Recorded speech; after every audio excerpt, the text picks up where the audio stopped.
Thank you for joining me for another episode of Real Talk. I'm really excited to have Professor back with me again. We have always have these great conversations, and I'm just amazed and inspired by his story from recovering from a brain stroke. And he just has the energy and enthusiasm and excitement around healing and sharing his story with so many people because during a time like now, it's a lot of sadness with the pandemic and loss of family members, or the list can go on and on. But I love how he chooses to take his mindset and mindfulness and energy on focusing on the positive. So I'm excited to have you here again, Professor. We're going to be talking about women leadership and soft leadership. So I'm excited to get into the topic, but before we do that, can you introduce yourself? Yeah, first of all, I'm grateful to you for giving me an opportunity for this interview. And that too, I had brain stroke in the year 2021, and I survived because of my willpower and because of my positive psychology. And somehow I survived, and I was on the bed for a few months, and gradually I'm recovering. Sometimes I was stammering, sometimes I was forgetting. So gradually I'm recovering because of my positive psychology and because of the power of subconscious. I love that. Now, and one thing that really stands out to me about you and your recovery is that you have this sense of focus and urgency, about doing things. It's like, you don't wait around. It's like, hey, you get an idea and you take action on it. Was that something that you had always, or is that something as a result of your brain stroke? I said, I had some problems, but I'm recovering. Basically, I have very good focus, and I very much focused, and I have discipline, Mhm. and I'm having passion. Uh, Mhm. Despite having several challenges, despite being dyslexic, despite with ADHD, that is attention deficit hyperactivity disorder, despite growing up in a toxic family, and Mhm. despite having mental, physical, and financial challenges, I'm not giving up. Mm. I love that. And I think that's so important because, a lot of times we allow our environment or family or circumstances to kind of keep us in these places that we don't want to be, So I love how you're rising above that. So as we get into the topic of women's leadership, we kind of talked about this off camera before, which we thought it would be a good topic in terms of, leadership. You've written a book about it, Yeah. so what are some things that we are, not really mindful of when it comes to women and leadership? It's a very interesting and inspiring question. Very apt. I would like to share with you about the book. Hmm. Uh, I have authored more than 50 books. This is one of the best-selling books. The title Hmm. of the book is "Strategies to Build Women Leaders Globally," Hmm. and the former Vice President of India, Mr. M. Venkaiah Naidu, has written a foreword for this book. Hmm. And I have dedicated this book to three women leaders I admire a lot. They are Rosa Parks, Maya Angelou, and Hmm. Oprah Winfrey. So, and I advocate gender equality globally, and I have signed up for a hashtag He for She, and I have written a couple of research papers on gender equality and diversity, and this book is on gender is the latest one. I exclusively focused on women leadership, and uh, uh, usually what happens, women are not respected globally, like with they are not on par with men. So we need to emphasize on women empowerment. That's the reason why I have signed up for hashtag he for she, and I have written a couple of research papers also. So I emphasize on women empowerment, articles writing, and all those things I am doing. This is one of the areas I am very much passionate about, and Mm. that resonates with my thinking. That's the reason why I have dedicated this book to three women leaders. I admire them very much. I love that. Now, so, and I love what you're saying because I think, it is somewhat of a global situation, where women are seen differently than men, especially when it comes to leadership. So even when they are in certain positions, it's still this struggle or obstacle to get the respect, right? You might get the title, but not necessarily the respect. So, and I know it's probably a challenge with, when you have two different genders, what advice would you give to other male counterparts about how to start respecting women? What are some things that they can do? Because I think sometimes people just fall into this pattern, like it's been society's way of looking at women for a long time, that they are the caretakers at home or raising the kids. And, to see them in a professional environment is really hard for them. And so they don't really know what to do. So, what advice would you give the men about how to uh, respond to women that are in leadership? It's very interesting question. So, men must encourage women, and women must respect men, and men Mhm. should handhold women globally. And there are certain uh, bias, what we call subconscious Mhm. uh, Mhm. bias. And even I wrote a research paper, and I also published an article on bias on women leadership Mhm. in an entrepreneur magazine. So there are some preconceived notions and Mhm. biases, and we need to overcome those preconceived notions and Mhm. biases. And Mhm. men should come forward, and they should handhold women, so that we can create a gender society which is equally respected by both genders. Okay, that's one thing. What I would like to say is that a bird cannot fly with one wing. A Mhm. Mhm. a, a, a bird needs to fly with two wings. Mhm. So a society cannot grow with one particular gender. So we should respect to, to both genders, so that Mhm. we'll be able to build a global society, and we'll be Mhm. able to build a prosperous society. And when you look at and some cultures like in Asia, and some of the women of color, sometimes they are not respected.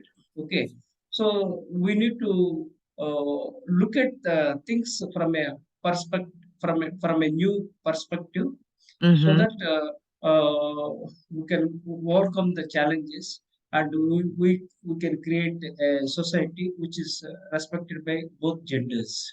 I love that. And I think I love the analogy about a bird can't fly with one wing. And I think, one of the things that comes to mind for me is the ability to communicate better because, I have daughters and sons, and it's like, there's some things I could say to my sons that my daughters don't understand, or vice versa. So, just thinking about it, would you think that communication would be a great starting point? Because I think, we don't have to think the same, but we do have to understand what our goal and objective is. So we may go about it. It's like, if I say, let's go to the store, and there's more than one way to get to the store, it doesn't matter how I get there. The fact is that I get to the store. So I think sometimes we get caught up in, well, you have to take this road. This is the road that you got to take to the store, rather than being open to, it doesn't matter which road you take as long as you get to the store. Yeah, I beg pardon. Could you repeat the question? Mm-hmm. Could Say you that again. repeat? Could you repeat the question? Would I do what now? Uh, so this about this gender. So we must look at uh, women from a new perspective, Mm-hmm. and and we should overcome this preconceived notions about women Yeah. or men, whatever it is. So we must empathize with uh, uh, women, Mm-hmm. and the men should handhold women, so that we will be able to uh, create a society where we can get along with both genders, and we will be able to build a better world. So this I is one love of the that. Mhm. this is one of the challenging aspect of life, because as I said some time back, there are some preconceived notions, okay, Mhm. uh, that prevent women rising to the top. So when you look at some of the CEOs, men are leading, and women are trailing. That means women are behind. When you look at the number of CEOs globally, Mhm. men are more, and women are less. So we need to encourage women not only in the senior positions, everywhere, irrespective of Mhm. the society, irrespective of cultural aspects. So we need to look at the things from a new perspective and a clean slate, so that we can build a better world where we can where women can lead, and they can lead a better world, and we can build a better world for both Mhm. genders. Yeah, and I think I love what you're saying, because I think we do have to understand that both roles are different, and there is room for both of them to be in leadership. And I think there's so many biases, as what you said, around things always being the way that they've always been. There's some people that have comfort in that. It's like you get used to how the dynamics are in your family, and it's so much easier to stick with what has always been, rather than to challenge your family and try to do something different. And so I think that there's that element too. But also there's a lot of fear around that, because people think, if I do something different, what if it doesn't work out? Whereas they want to stick with what they've known because it's familiar and comfortable. So I think both sides of gender, understanding that and being able to, like I said, we have to communicate. We have to be able to talk about, some of the biases, or even talk about our cultural norms, from different places, so that we can overcome some of these challenges or biases that a lot of us deal with on a regular basis. Yeah, I agree So, with you. when it comes to women, what advice would you give them about dealing with men in a particular role? So if they get this promotion, they're rising in terms of their career, and they are encountering some men, what advice would you give them about how to um, just deal with some of the challenges or biases that they may be faced with? See, we need to, women must break the glass ceiling, right? Mhm, That's one thing. And mhm, men should empathize with women. That is true. mhm, And men mhm, should handhold women. And both have to work together and collaborate, because collaboration is the key for mhm, both men and women. As mhm, I told you, know, a bird cannot fly with one wing. A mhm, bird should have two wings. That means both genders have to work together. They must collaborate to build a better world. That's one mhm, thing. Then and also communication is one of the factors we must focus on uh, to bridge the gap between men and women. That's one. And we should overcome this bias, and we should go other aspects that hinder uh, the going to the higher level for women. So there are so many challenges that women encounter globally. So we must address all the challenges. Uh, what we need to share is that apart from communication, one more thing what I found is that we sometimes say that glass ceiling is something is only about a gender. It's also about a minority. That means the people uh, who are not allowed to reach the top positions. Okay, so mhm. so that's one thing. So there are various challenges we need to look at it. So gender is one of the aspects where minorities are not encouraged to reach the top position. I love that. Now, and so let's just switch gears here about the soft leadership. So you've written a book about that, and I think a lot of people now, this is a really hot topic about soft leadership. So what is one key takeaway that you want us to get from that book on soft leadership, uh, as we, think about how to show up differently or better in our industries? Okay, I would with you about the book.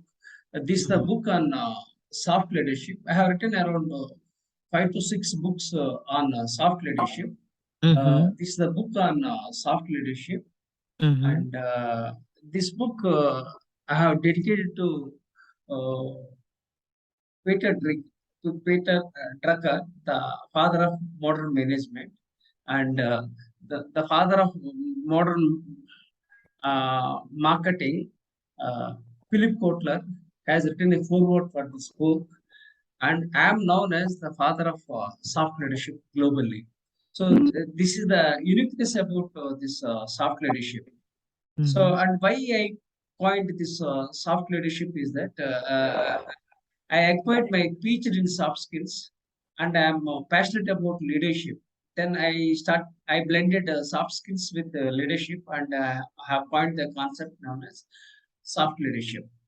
And this is very much required globally, especially the millennials and centennials are to be encouraged, and they are emphasizing more on soft leadership. So the takeaway from this soft leadership is that uh, emphasize leadership by blending both soft power and hard power. That is the essence of this book. Okay. I love that. Sorry about that. There was a message that was coming in. I tell you, this technology, it is definitely a challenge. And I appreciate your flexibility because, we're here today because yesterday was a challenge. And it's just, that's one of the things I think is so important when it comes to communication, because a lot of times, just like you said, perspectives, biases, or whatever we may be thinking, so many things could get misunderstood without communicating, so I I think that is very important.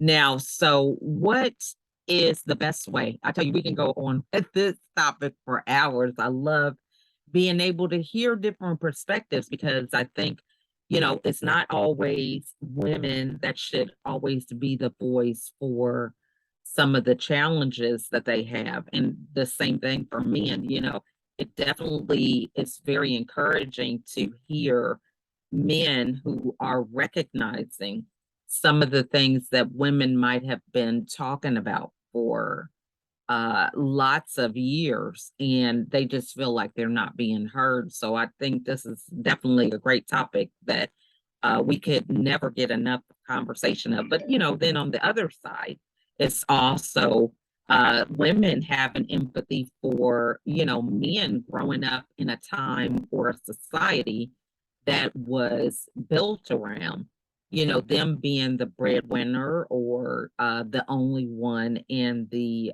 career space where women were at home. So I think it's just having that conversation, because as we are all evolving, we can change our goals and dreams every day. It might have been very archaic, for women to be in a career. I mean, but now we've got women who are doing sports and, things that were only in a male dominated society. So I think it has to be empathy on both sides. Yeah, we Hmm. should empathy is essential on both sides. That's what men should empathize with women, and women must empathize with men. It's a two-way uh, traffic. It's not one-way traffic. Yes, I love that. So, what is the best way for the audience to reach out and get a hold of you, or even to get a copy of your books? Yeah, this is the book titled "Strategies to Build Women Leaders." Okay, Mm-hmm. uh, this is an award-winning book because the Mm-hmm. Vice President of India has written a foreword for this book dedicated to Rosia Parks, Maya Angelou, and Oprah Winfrey. Mm-hmm. So this book is available on Amazon Mm-hmm. and various other online stores. And also, this is the book on soft leadership.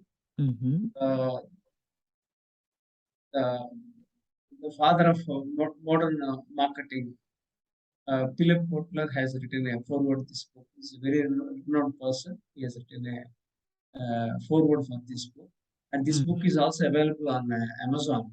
So all that you have to do is you have to type my name as you have to type my name, Professor M.S. Rao, then a soft leadership, then you can get this book.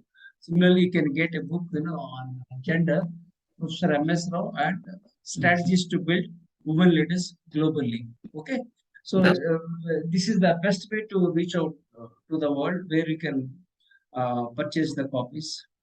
mhm. Awesome. Now, and so what final thoughts do you want to leave with us today, whether it's with soft leadership or women leadership, whatever you want to share?